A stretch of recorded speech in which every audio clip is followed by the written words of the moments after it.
Welcome to Career Practitioner Conversations. This podcast is presented by the National Career Development Association. Welcome to the podcast. I'm Melissa Venable, NCDA's Director of Professional Development, and this episode shares the experiences behind a new NCDA publication titled Analyzing Current and Future Workforce Issues, Students' Perspectives on Career Development. This publication was written by students enrolled in a course at the University of Minnesota in the spring of 2025, and their instructor and editor is Dr. Michael Stebleton, and he is here to help me co-host the conversation with the students today. So, Mike, thanks so much for being here. Thank you, Melissa. It's a pleasure to be here. Get us started. Just tell us about the course and the project. Sure, yeah. This is a course called Foundations of Individual and Organizational Career Development, and it's a graduate level course in our College of Education and Human Development program. And I am in the higher education program, so I teach and do research on higher ed issues. And one of my interests has been career development, and I've had a long-standing relationship and affiliation with NCDA. And so this course draws students from a number of different disciplines. So there's usually some students from higher ed, but also human resource development, adult education, students from our business school on campus. And so it really is a combination of students from different areas and have different career pathways themselves. This past spring of 2025, we had 14 ambitious students, and there was a combination of PhD, master's students, and then we had 3 undergraduate students. So the monograph is really a collection of these 14 different chapters based on students' interests. And throughout the course, we really looked at career development theory, but more importantly, we talked about putting theory to practice. And I know our students would probably agree we had plenty of opportunities and discussion points to do that. So we really looked at trends in education and trends in the workplace, but also looked at how we define career. And in class, we always define career as a collection of paid and unpaid roles across one's lifetime. So it's really this constellation of life roles. And so together we talked about these issues and collectively came up with 14 different chapters that became part of the monograph. And Mike, you contacted me about this in the fall of 2024, which was like a year ago now. It's about a year ago, yeah. And this was going to be an assignment, the writing that eventually became this monograph. You want to tell us more about that assignment as a class project? Yeah, definitely.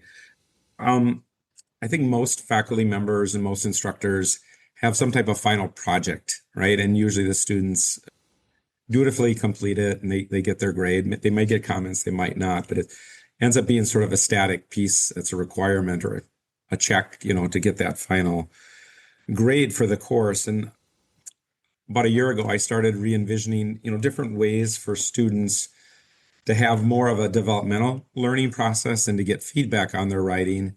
And then also to think about their writing as a final product that they then would share with others. And so when I came to you, Melissa, this was still a work that was sort of in progress, as you might recall, and you very generously agreed to kind of help me shape it. And so, we agreed that it would be an opportunity for students to have a developmental writing experience. So we wanted students to have the opportunity to write as if they were a scholar submitting to a professional publication. So that would mean a revision process, a revise and resubmit process with the goal of making student work even stronger. We also wanted students to have the opportunity, and I wanted them to integrate the theory with the practice. So when we articulated the course guideline and the project guidelines, part of the task was to integrate theory and practice. And so I think all the students integrated, I think it was at least 2 or 3 theories of your favorites that would connect to the topic of interest. And I think the final piece is that we wanted some type of contribution that we would share back with the association that other readers could access for free and then perhaps use in their own practice. They could use it with their students I might even use it as a supplemental reading for this next course that I teach. And so we wanted something that would be tangible, but also have some practical use. So those were my main objectives for the project itself. Melissa, do you remember other areas that we talked about, as we prepared for this project? I'm trying to remember if there are other pieces that I may have missed. Absolutely. I think that writing piece was huge, and that what is the actual experience of submitting your Hmm. work to a publication, and that as a goal itself is really huge, and that's what happened. I mean, what we have now is a professional publication, and everyone is a Yeah. published author. That's a part of your course that's submitted a chapter to be included. Yeah. I also remember us discussing, at least tangentially at the beginning, that this is really a snapshot of what's important to students right now in this time, in this era. It's almost it'll have some sort of historical significance at some point, and that these are the issues that they're thinking about and want to learn more about and research and write, and to continue to study, and perhaps even to work in these areas of career development. Hmm. I'm glad you mentioned that point. And we really wanted this to be student directed. We were going to provide some frameworks and some guidelines, but we really wanted students to choose their own topics and to have some autonomy around what they decided to research and to write about, and then eventually to share with readers. And so there are two main sections of the monograph. And as luck had it, about seven students picked topics that we felt could lie under exploring current issues in career development. So that was topic one. And then topic two was applying career development models to support specific populations. And so there are a range of different topics and areas of interest that students explored, but they were all driven by the students themselves. Maybe we should hear from the students now, I since think we've been so. We're talking, not here since we've been alone. talking so much. Yeah, Yeah. exactly. So I'll start off here, and Melissa, feel free to jump in as we move ahead. But I want to ask the students, and maybe we'll start with Nathan, and then we'll go around. But I would like for you to introduce yourself and maybe talk about your year in the graduate program, if you're still in a program, and then also maybe a little bit about your professional interests and how this course fit into some of your own goals. So Nate, do you want to start first? Yeah, I can kick this off. Hello, everyone. My name is Nathan Price. I'm a third-year PhD student in the Organizational Leadership and Policy Development higher ed track. So for my background, I am an industrial relational psychology practitioner who solely practices in academic settings. Europe calls us workplace psychologists. For those that don't know, I always say we're HR on steroids, for we are the scientists behind the employee life cycle and workplace experience. So when I even enrolled in this course, it was to really deepen my understanding of how evidence-based practices and theories can be applied to student development, leadership coaching, and also institutional practice too. So for those that know me, know that I spent, I want to say 5 years in student affairs, and I promise you, those are my babies. And that truly drives me. Um, and then I shifted to working with academic leaders, VPs all the way down to department leaders. So for me, really drawing from like the frameworks that focus on the centered experiences of students of color truly drives me a little bit more. So as I advance through the PhD journey, I'm actively trying to build a platform that integrates AI, as you can read from the paper, simulation work and narrative-based approaches for students to prepare for the future of work. And in this class, it was a great experience to be able to be a part of this and start to venture off. I think this is my first official paper that I submitted by myself. I usually co-author, so I don't get the stressors of the edits or having to do these many iterations. So it was a great experience to have, to say the least. Yeah, that's great. And I know we talked at length about some of the challenges of tying some of your interests, which we'll learn more about here, as it kind of relates back to higher ed and then also career development. So Shannon, would you like to go next, please? Sure. I'm Shannon McCrady, and I'm about halfway through my master's in education. in human resource development program. I work for the U of M. I'm in the medical school. I support neurologists in the Department of Neurology, and I manage our promotion and tenure process for the department.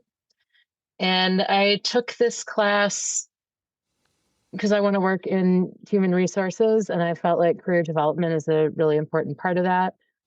One of my goals is to do like talent and development.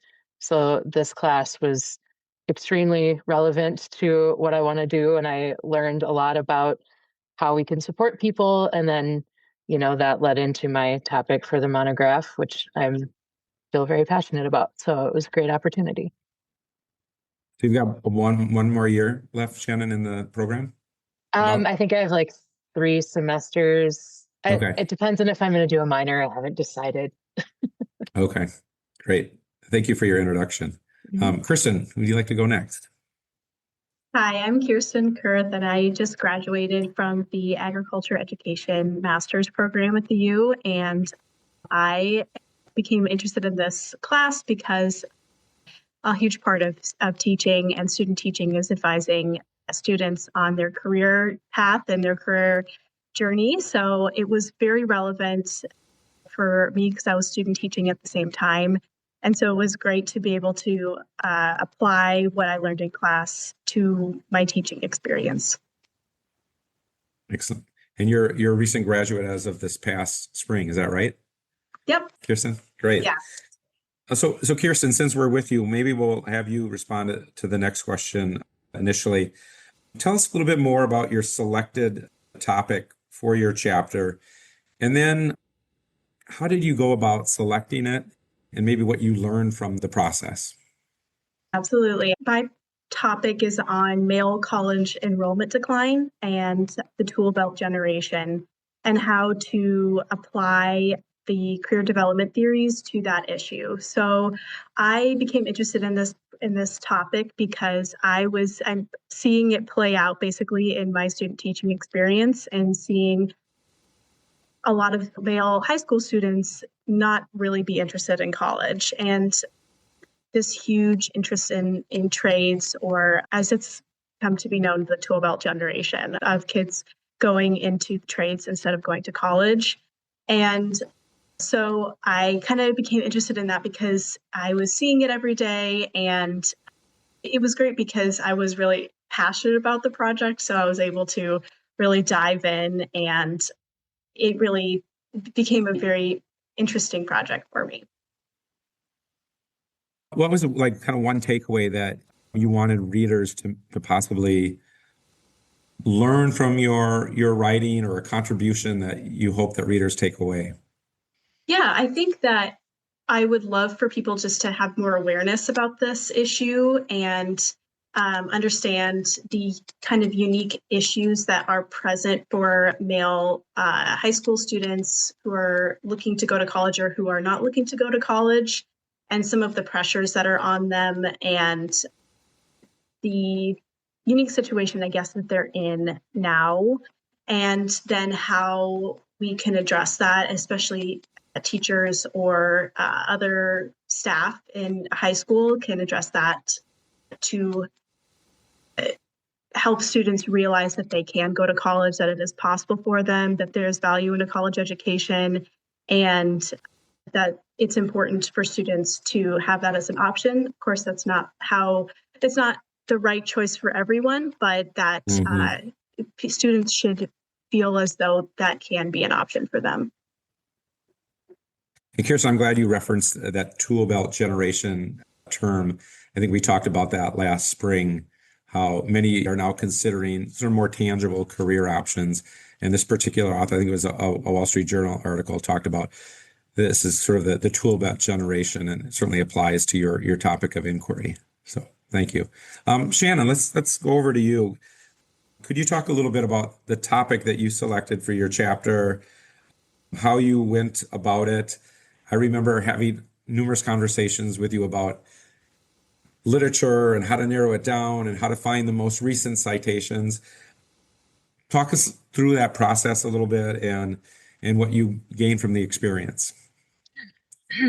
So I wrote about how career counselors and HR professionals can support the LGBT community in the workforce because they, in particular, face a lot of workplace discrimination. And I know that this community often tries to be invisible, so they aren't going to HR and letting them know what's going on. They're just taking it and hiding from it and trying to pretend it's not happening. So I think it's important, like Kirsten said, to raise awareness that if you are an HR person and you don't have a lot of LGBTQ people in your life, you might not know that you have employees that are suffering, and that's not what we want.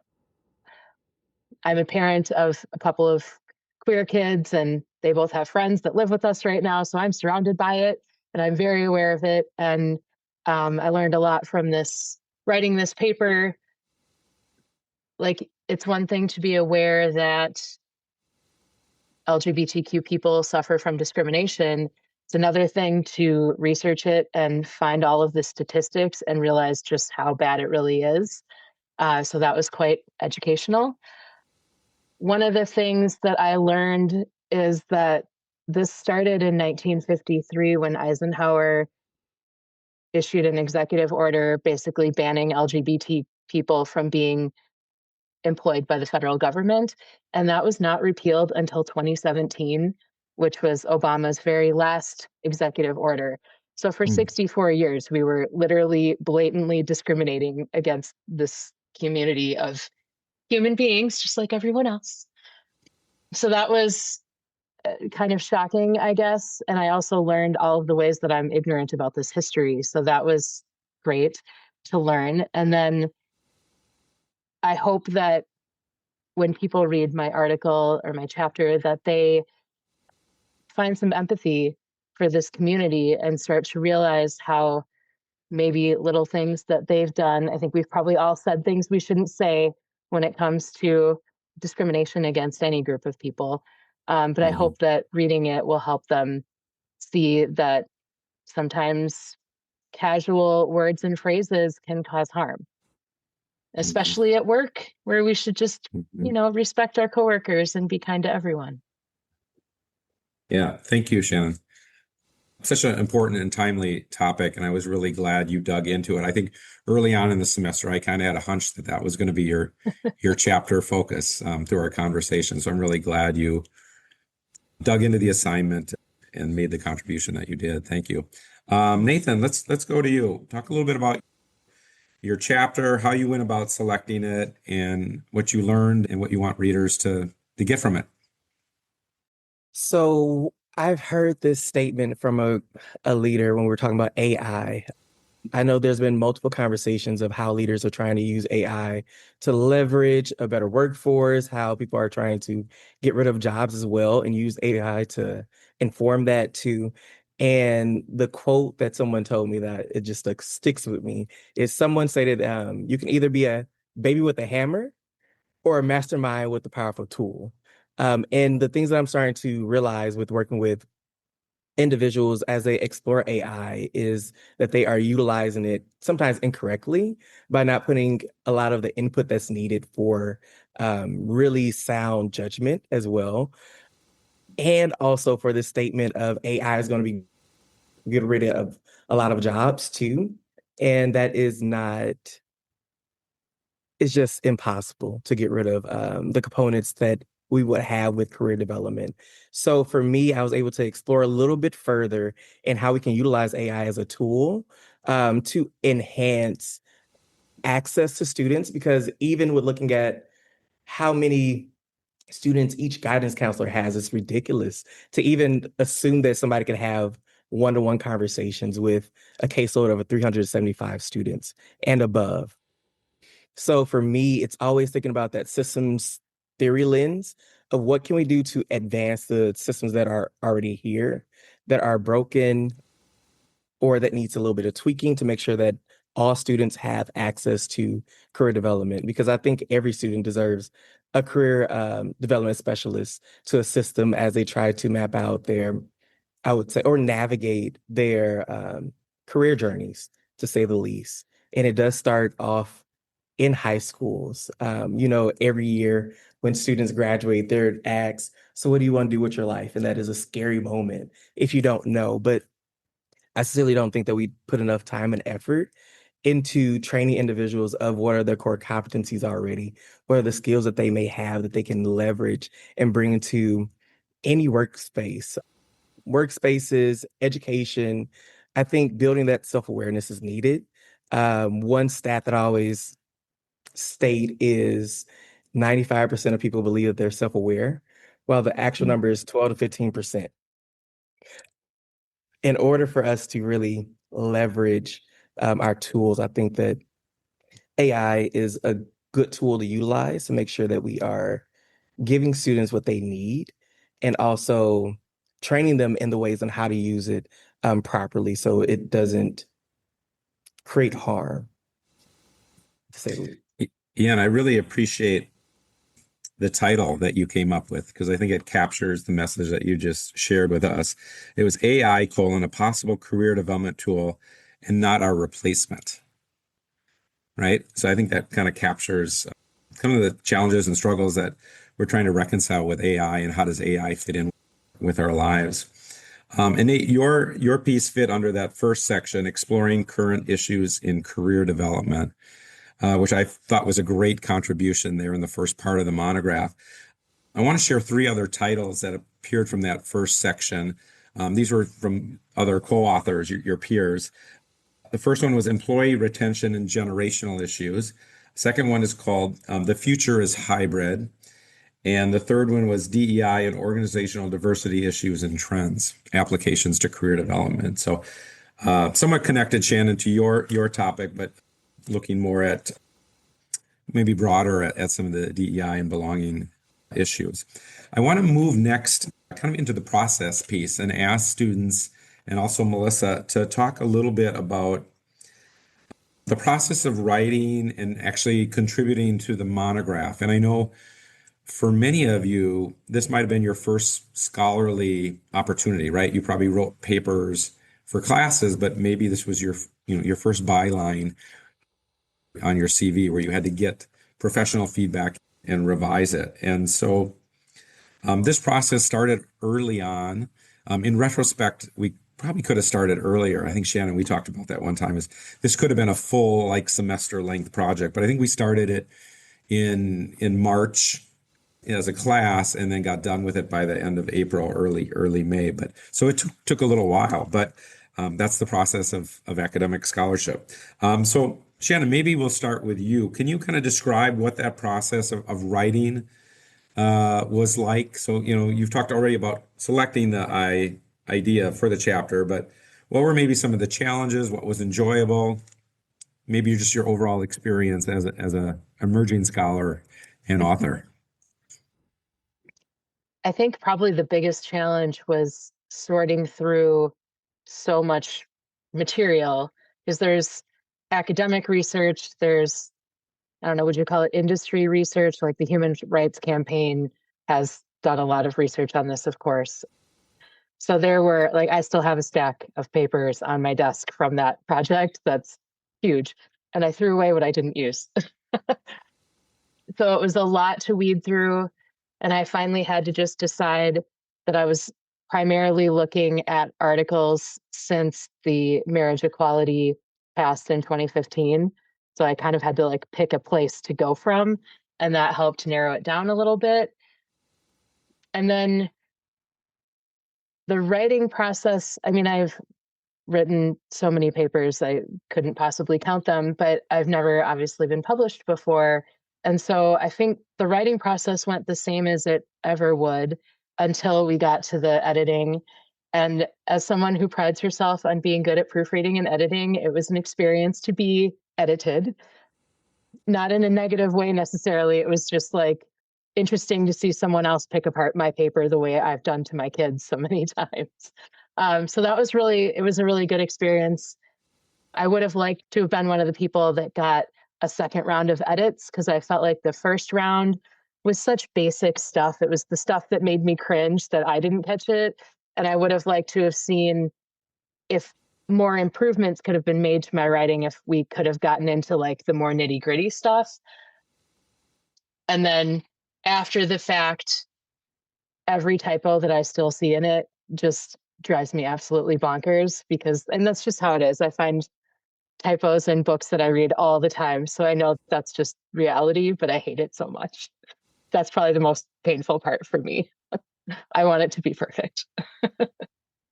Yeah, I talked with many of you, I think, after the first round, and there was a lot of like red marks, right? And sometimes we're not used to Oh, yeah. to red marks. I know as a writer, I've been in the faculty role and doing authorship types of responsibilities for decades now, and I still, have to kind of like put on an extra layer of skin, when I open up the email.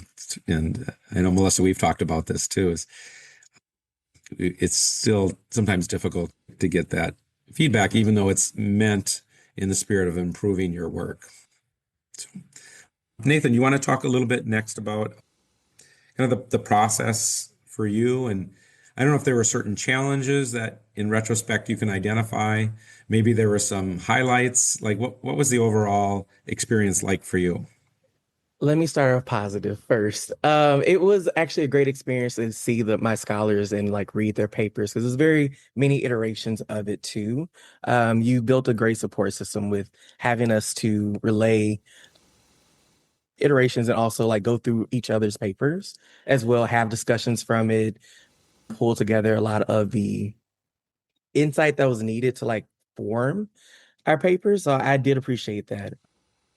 The one thing that I can say is I was actually preparing for my preliminary examination at the same time. So it's just that time period just reminds me of stress overall. But it was a great time to really connect with scholars, and everyone that was in that class was just phenomenal. Even hearing about the passions behind the projects too. I think that was an experience, a lifetime experience that I will just treasure as well. So there was a lot of enjoyable moments. The only thing that I would say is the stressful part was trying to do the preliminary examination while also look at the edits. And as Shannon was saying, that red ink, it always hurts. But it's not a hurt that's like, oh my gosh, I can't do this. It's more of a, this is a really rough draft. So I think that definitely helped me a lot. Even moving forward into like getting some revisions for the prelim as well. It was like, okay, I've been through this once. I can do this again. Okay, make sure edit this, go through this. So I think that is a great experience that I would say every scholar should experience overall. Great. I remember taking a pedagogy course and the instructor suggested purple instead of red. I don't know, maybe that's sort of less anxiety producing. So great. Thank you, Nathan. And Kirsten, how about you? What were some of kind of the processes, highlights, lowlights, anything that you kind of reflect on having completed this project? Yeah, to echo Nathan, I feel like the peer review and getting to not only read other people's papers, but also have them read mine was a huge highlight. I really enjoyed hearing the different perspectives on my work from other people, getting to see what corrections different people had, I think is always good.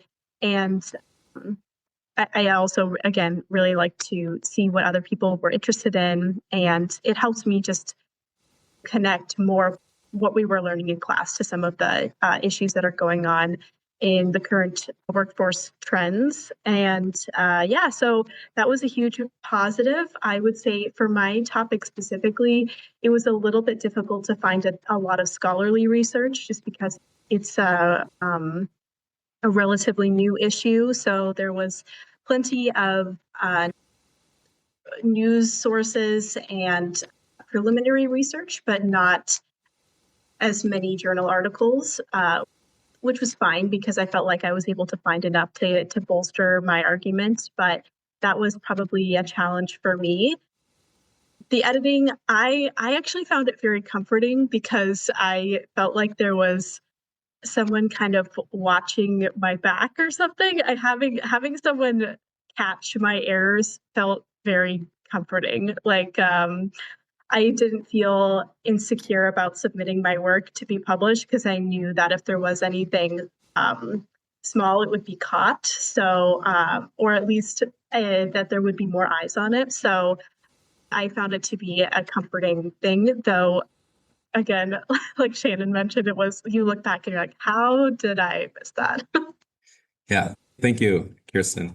And for listeners who are just joining us, my name is Mike Stebleton. I'm a faculty member at the University of Minnesota. We're talking about a new student monograph published by NCDA. It's titled Analyzing Current and Future Workforce Issues, Student Perspectives on Career Development. And there are 14 chapters in the monograph, all written by students who completed this course in the spring of 2025. I want to share 3 additional titles that came from the second section of the monograph.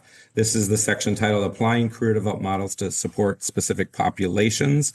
One is called Employee Mental Health, an examination of organizational culture and leadership approaches. A second contribution is the role of schools in shaping future careers. And the final contribution in this section is called Applying Chaos Theory to Non-College Educated African Americans. So you can see the representation of those chapters from other students in the class. So Melissa, I want to pull you into the discussion here. We haven't forgotten about you. We spent a lot of time editing these wonderful chapters. We saw them right from the beginning and we saw them right to the end until we got that final draft of the completed product. So I want to talk a little bit with you. We weren't quite sure what to expect. I remember having some early conversations last spring, like, I wonder what these are going to look like. I kept telling you the students are working hard, but I'm not quite sure what the results will be. So what was the editing process like for you? What were you hoping to maybe accomplish in terms of your support of these young writers? And just overall, your role in the process. Oh, yeah, it's interesting to hear these sort of reflections from the 3 students that are with us today. And I felt all that as a writer myself, working with editors over the years. And I worked on this project with you, Mike, also with Melanie Reinersman. I want to give a huge shout out to Melanie, who is one of my NCDA colleagues. She and I each edit other NCDA publications. And we went at this project as this was going to be and is an NCDA publication. So we wanted it to have the same standards that everything else that comes out of the association does. And so sometimes that did, on that first draft especially, look a little bloody when we had gone through it. At one point, we both read all of the drafts and then we split it up where we were each kind of taking half. Our role really was sort of part project management and, kind of getting this through the logistical pieces from working with you all as students and with drafts to working with a layout designer, printer, all of that to get it to the final product. Certainly copy editing is part of that, but there's also more to it. You want everyone's voice to be heard. You want it to be perceived and received by the reader as professional work, as serious work. So that did come through, I think, in the editing process. I will say we did have that revise and resubmit process, but we would have done more of that. There would have been more iterations of that had we had more time outside of that one semester. We knew, Melanie and I, that we really couldn't reach the students through your course, through that sort of context after the semester ended. It was going to be much more difficult to, get everybody together and, find people and get deadlines and things like that. So we would have done more of that back and forth had we had more time. Yeah, I think the element of time is a good point to explore and maybe re-envision if we were to do this again, right? Because as you know, Melissa, and Melanie Reinerson knows this as well, because she's been at this for a long time. And I think we both come to her for sometimes guidance and her own wisdom. This takes a long time. And sometimes authors do revise and resubmit 4 or 5 times before it's finally accepted and then published in an outlet. And so you're right. I mean, I think, Shannon, your comment kind of alluded to this, is that we probably could have done even more editing, not to like envision more red ink, but the process. We wanted to simulate the process of what it was like to submit something to a professional journal and then get some feedback. But you're right, we probably could have done a little bit more and probably could have started a little bit earlier in the semester. Melissa, I talked a little bit about the developmental process. I think that was the spirit that I think we were very intentional about that, right? Yes. We wanted to have high standards. We wanted students to go through this rigorous process, but no one was going to be rejected, right? And so True.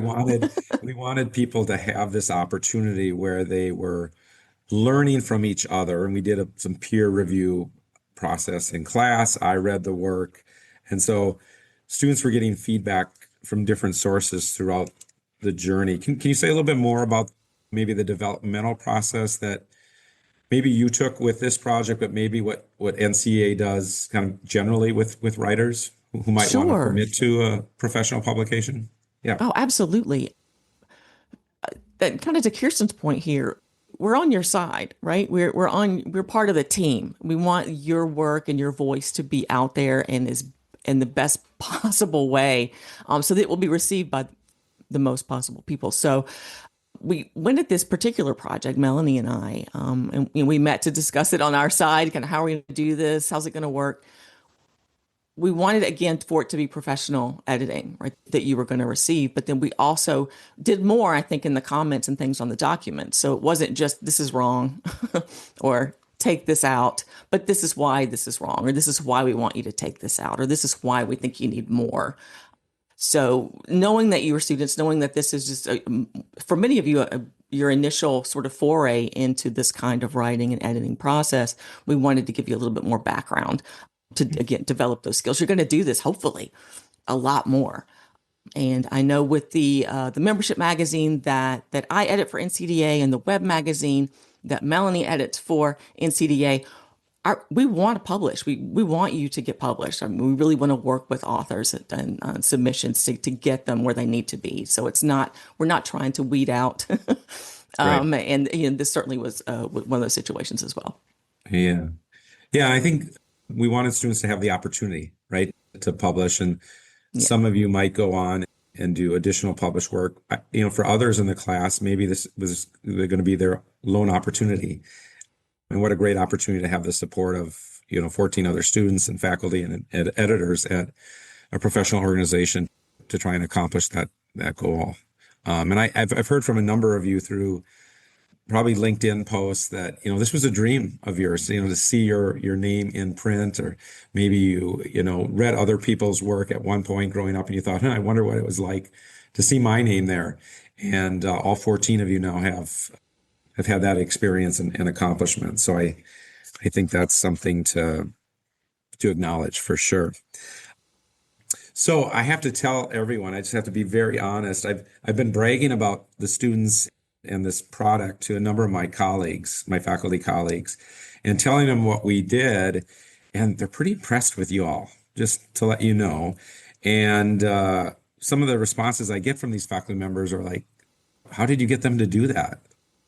Wow. I mean, all 14 of them are published. I'm like, yep. And then they say, well, I wonder if I could do something like that. And I say, well, good luck.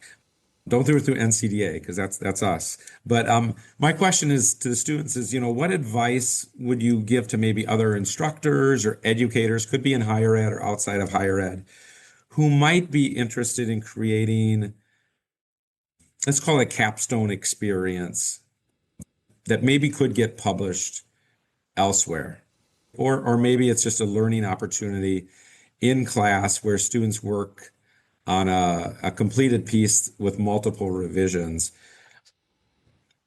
What advice would you give to faculty members? Hopefully it's not, don't do it, but if that's the way you feel to share. But honest opinions or thoughts, and maybe we'll start with Kirsten again this time. Yeah, I think that staying very organized and having it laid out from the start is really good. I actually think that you had the class organized in a great way because there were check-ins very frequently. So it wasn't something that was introduced and then put off for a long time. And then we had time to forget what our topic was on or not follow up. So I think having it be very intentional from the beginning of the course and have periodic check-ins, revisions, and just connections to what you're talking about in class can help make the product feel less stressful at the end of the course, as well as just getting it done in a professional way. Yeah, and I think one barrier to maybe not starting earlier is that we were still learning theory, right, through probably the first 3/4 of the semester. And so it would have been hard for someone to write about applying chaos theory if they weren't introduced to the theory at that time. Yeah, I think the timeline that we had for our class actually worked well. I think it was plenty of time to write it, and it did allow for more of those check-ins, I guess. Okay. Nathan, how about you? Other insights or recommendations you might give to other educators that want to create this type of capstone experience, really focus on the writing process? So two things come to mind when doing this, especially within thinking about being a PhD student, is having additional support from those that are around. So really encouraging each student to have someone that would be able to possibly review this or possibly like give insight to. It was embedded into the class, but I think that would be a great opportunity to connect with mentors, advisors, or any individuals within that realm. And then also the second thing I'm thinking as well, although this is a great experience, I think also giving a opportunity to have individuals co-author that may look totally different within the ways that we did it, but I think that also gives students the opportunity to really understand, like, what does it mean to co-author? How do you combine the literature? How do you combine your two voices into one, too? So those are the two things that I'm thinking of that will be a little twist to it, but I think that this is a great opportunity and that it should be implemented in a lot of programs. So thank you, Dr. Mike, for spearheading this because it was a good one. Do you think it'd be easier or more difficult to work with a co-author? I find sometimes it's more difficult, depending on the co-author. No names, but I'm just wondering, what do you think it's easier to do it solo or with someone else? I think it will be difficult, but it is a journey too. So if they want to do, let's say, try to make it a little bit harder on themselves. But no, I think that it could actually give a little bit of more insight of assisting and how to collaborate within that perspective giving as well. So I think that it'll be a little bit more advanced, but I do think that there will be some great benefits if you had the co-authoring option as well. And that could also be with mentors. So it's more of a having them to co-author and assist to like really dive into the experience too. So that's where my mind goes for Okay. all. Okay, great. How about you, Shannon? Advice that you might give to other instructors or educators that are trying to integrate a capstone experience, either for publication or not? My thoughts as I was listening to Nathan and Kirsten is that you are so organized, like probably one of the most organized college professors I've had. Everything you put on the agenda is what we actually did. Like you are just an organized person, and I feel like not every college instructor could pull it off. So good job, Dr. Mike. And we've talked about a lot of things already, like maybe introducing part of it early, but I was thinking the same thing, that we had to learn the theories first. So I don't know how much earlier we really could have started it. Right. But I think the experience is super worthwhile. And if a teacher can pull it off, I think students would benefit.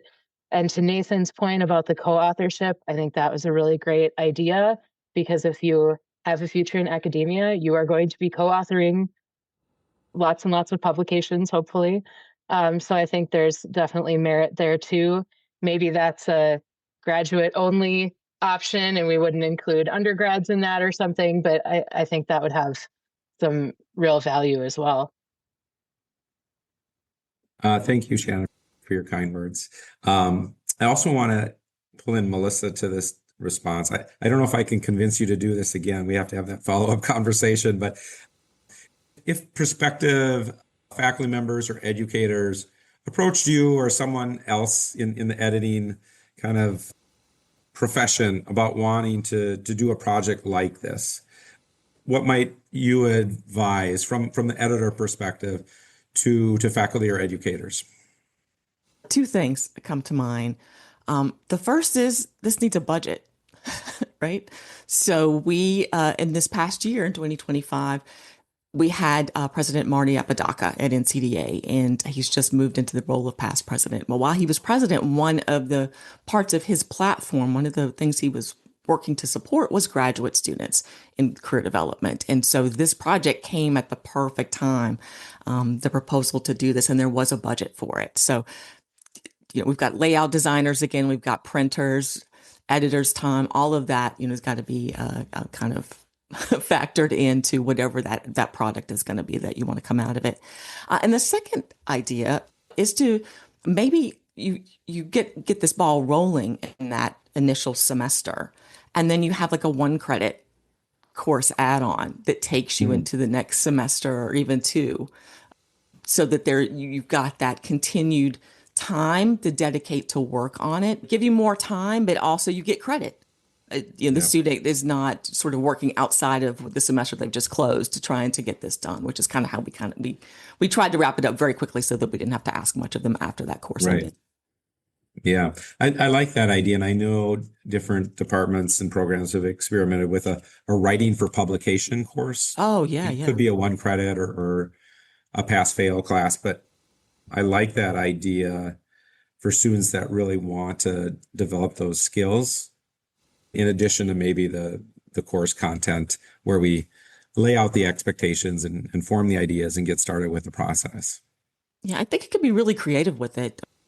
Maybe you go to a different department that's training journalists and editors. And it's also a project for those students in their courses. It takes a lot of coordination, but that could be a way to pull everybody into it in a really interesting way. Yeah. And you've already mentioned 2 of our colleagues, and I just want to acknowledge them, both Marty and Melanie Reinerson. We're very supportive behind the scenes, largely. We're appreciative. And then Marty, our past president now, I think, as you alluded to, fit in nicely with his agenda around supporting graduate and professional student education. So kudos to both of them as well. We're nearing our end of our time together. Melissa, did you have anything else to add, or students? This might be an opportunity for you to add any final comments if you wish. Thoughts that maybe we didn't cover in the first part of our session. I would just say, if you're out there, you're listening and you are a student studying career development, or you're working with students, encourage writing. This is still a very important thing. Writing skills are going to be important even with all of the AI tools that are out there to help us along. So encourage students, work with students. And if you are a student, reach out to publications and to your mentors and your faculty members and let them know that this is something that you want to do, you want to find out more about. I think that's an excellent recommendation, Melissa. And I think the career convergence is an excellent avenue as well. Listeners and readers are probably familiar with NCDA's career convergence. It's usually about 950 words, 1,000 words. It's almost like a blog post, but I call it a scholarly blog because usually writers include citations, you get feedback, there's a revise and resubmit process. And it's an excellent way to get your foot in the door as a writer and to make a contribution where you can share your insights or your experiences with others. So, anything else from the students before we close? Shannon, yeah. I just wanted to say thank you for the opportunity, because I have been wondering how it was paid for, because I pay for publications for the doctors I support. And so that has been bugging me. So thank you, NCDA, for supporting students in that way, because that was really cool. And I hope it's something that other classes get to do, because I think it was really worthwhile. Yeah, thank you. Nate or Kirsten, anything else in closing? I would just echo that and thank you to everyone for supporting us and coming up with this idea and seeing it through, because it's great to have so much feedback on our writing as well as have this really cool publication. Yeah, that's great. And thank you for volunteering. I think I mentioned to all of you that next year's annual conference for NCD will be in Minneapolis, Minnesota, not far from where many of us are sitting right now. There may be an opportunity for us to have a panel presentation to share your good work. Melissa, final thoughts. Oh, thank you all so much for being part of this and for being here today. You represent many more people that were your classmates and colleagues who added additional chapters to this. Also want to let listeners know, again, the title of this publication is Analyzing Current and Future Workforce Issues, Students' Perspectives on Career Development. This is on NCDA's website now. It is free to access. You can find the link in the show notes to this episode. And again, thank you all, Dr. Stebleton and students, for your contribution to the career development field through this publication. Thank you.